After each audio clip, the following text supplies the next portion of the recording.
السلام علیکم ورحمۃ اللہ وبرکاتہ۔ آن لائن اکیڈمی فضائل رمضان کورس میں خوش آمدید۔ رمضان المبارک کی اہمیت و فضیلت، حصہ اول، باب نمبر 2۔ آج ہم حدیث کی روشنی میں دیکھیں گے۔ ایک حدیث میں نبی پاک صلی اللہ علیہ وسلم نے فرمایا، جس نے اللہ تعالیٰ کے راستے میں ایک دن روزہ رکھا تو اللہ تعالیٰ اس کے چہرے کو جہنم سے 70 سال کی مسافت کے قریب دور کر دیتا ہے۔ سبحان اللہ۔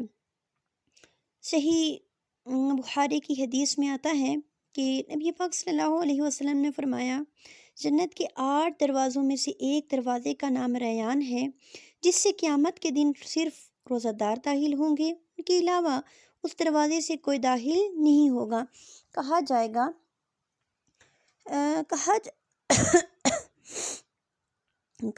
گا روزہ دار کہاں ہیں؟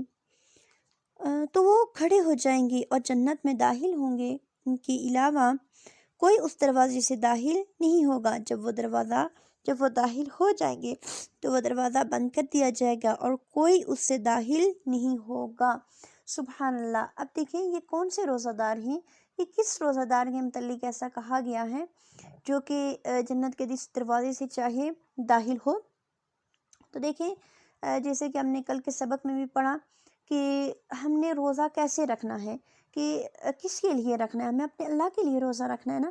تو دیکھیں روزہ ہم نے ویسے ہی رکھنا ہے جیسا کہ روزہ رکھنے کا حق ہے، یعنی تمام اجزاء کا روزہ رکھتے ہوئے جب ہم اللہ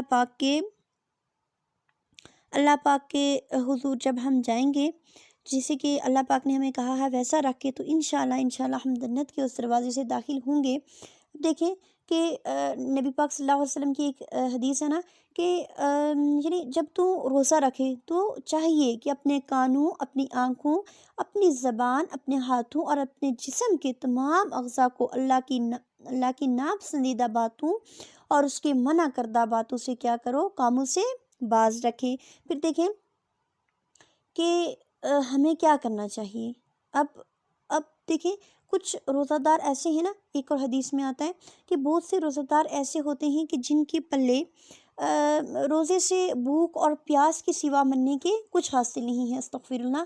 تو دیکھیں اللہ پاک نے آپ کو روزہ رکھنے کا شعور دیا ہے تو اس کی قدر کیجئے۔ آپ روزے رکھتے ہوئے روزے کو روزہ بنانے کی فکر بھی کیجئے، تاکہ اللہ کے رسول صلی اللہ علیہ وسلم نے مقبول روزے کے لیے جو 2 باتیں فرمائی نا، وہ یہ ہیں کہ آپ ایمانی شعور کے ساتھ اور کیا کریں، دوسرا احتساب کے ساتھ روزہ رکھیں۔ اب دیکھیں جتنی ہم مزید فصیلتیں پڑھیں گے رمضان کے بارے میں کہ دیکھیں ایک اور حدیث میں کیا آتا ہے، نبی پاک صلی اللہ علیہ وسلم نے کیا فرمایا کہ روزہ اور قرآن قیامت کے دن بندے کی سفارش کریں گے۔ روزہ کہے گا، اے میرے رب، میں نے اس بندے کو دن کے وقت کھانے پینے سے اور جنسی خواہشات پوری کرنے سے روک دیا تھا، پس تو اس کے بارے میں میری سفارش کو کیا کر، قبول فرما۔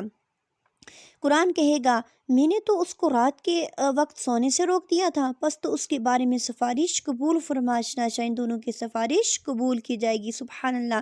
صحیح بخاری کی حدیث میں ہمارے نبی پاک صلی اللہ علیہ وسلم نے کیا فرمایا کہ آدمی کی آزمائش ہوتی ہے اس کے بال بچوں کے بارے میں، اس کے مال میں اور اس کے پڑوسی کے سلسلے میں۔ ان آزمائشوں کا کفارہ کیا ہے؟ نماز، روزہ اور صدقہ ہے۔ اللہ تعالیٰ کا کیا فرمان ہے؟ ان الحسنات یذہبن السیئات، سورہ ہود آیت نمبر 114۔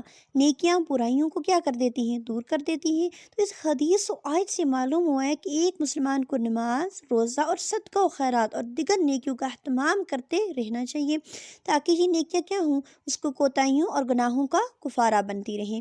نبی پاک صلی اللہ علیہ وسلم نے صحیح بخاری کی ایک اور حدیث میں فرمایا کہ روزہ دار کے لیے 2 خوشیاں ہیں جن سے وہ خوش ہوتا ہے، ایک جب وہ روزہ کھولتا ہے تو خوش ہوتا ہے، اور دوسری خوشی جب وہ اپنے رب سے ملے گا۔ اللہ پاک ہمیں بھی نصیب فرمائے، اپنے روزے سے خوش ہوگا۔ اور ہمارے نبی نے کیا فرمایا کہ قسم ہے اس ذات کی جس کے ہاتھ میں محمد کی جان ہے، روزہ دار کے منہ کی بدبو جو ہے اللہ کے ہاں کستوری کی خوشبو سے زیادہ پاکیزہ ہے۔ سبحان اللہ۔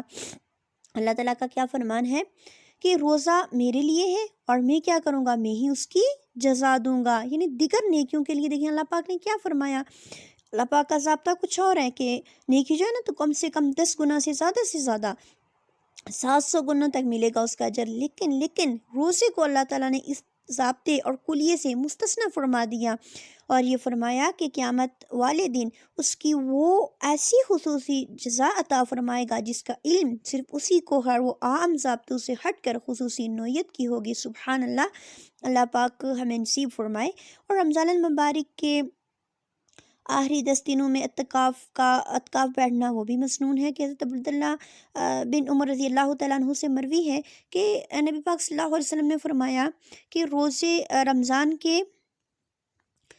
رمضان کے آخری عشرے میں اعتکاف بیٹھا کرتے تھے ہمارے نبی۔ اعتکاف بیٹھنے کی فضیلت پر کہیں احادیث مبارکہ ہیں کہ دیکھیں کہ جو شخص روزہ یعنی اللہ پاک کی رضا کے لیے یعنی اعتکاف کرتا ہے نا، تو اس کے لیے کیا اجر ہے کہ جو دوزخ کے درمیان 3 خندقوں کا فاصلہ اللہ پاک کر دیتا ہے، اور ہر خندق مشرق سے مغرب تک درمیانی فاصلے سے زیادہ لمبی ہے۔ سبحان اللہ۔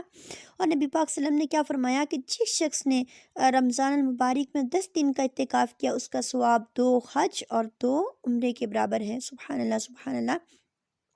اب دیکھیں آج کے سبق میں ہم نے کیا سیکھا، رمضان المبارک کی اہمیت، کتنی زیادہ اہمیت اور فضیلت ہے کہ جو دیکھیں ہم روزے رکھیں گے، اخلاص کے ساتھ روزے رکھیں گے اپنے اللہ کی رضا کے لیے، اور تمام خاص کا روزہ رکھیں گے تو اس کا کیا اجر ہے۔ اور اس کے ساتھ ساتھ جو کہ اعتکاف کا ہم نے اجر دیکھا، تو اللہ پاک ہم سب کو ویسے ہی روزہ رکھنے کی توفیق عطا فرمائے کہ قیامت کے دن ہم خوش ہو جائیں، اللہ پاک پہلے اللہ ہم سے راضی ہو جائے ہمارے روزے سے، اور پھر دیکھیں اس روزے کے طفیل اللہ پاک قیامت کے دن ہمیں راضی کر دیں۔